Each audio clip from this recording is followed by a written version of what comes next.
Yes, please. Yeah, two questions, if I may. One for you, Mr. President, on BBC in a second. But first of all, for the Mayor-elect. You're both from different parts of the political spectrum.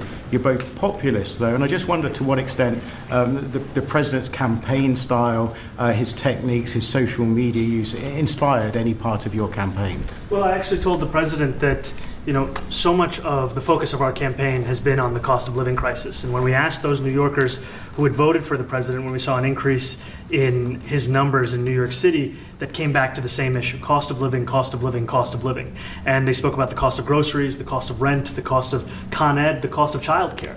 And too often politicians are looking to lecture to New Yorkers what they should care about as opposed to listen. And when we spoke to those voters who voted for President Trump, we heard them speak about cost of living. We focused on that same cost of living, and that's where I am really looking forward to delivering for New Yorkers in partnership with the President on the affordability agenda.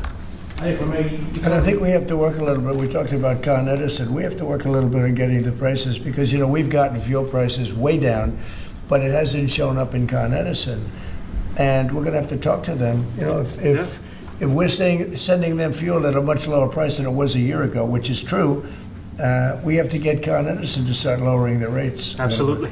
And if I may, last week you told me you were pushing ahead with your plans to sue the BBC for up to $5 billion.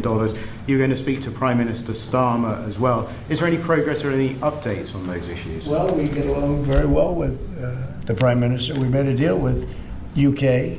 I like him. He's a fine person. And, I think they have some big energy problems. They've got windmills all over the place. They're going to have to start using other methods because their energy is out of control. Talking about in the UK, it's out of control. And he's got that problem. He's got a big immigration problem, as you know, and he's got a big energy problem. And we talk about it. He's a good man. Prime Minister's a good man. You have a chance to speak this week? I haven't spoken this week.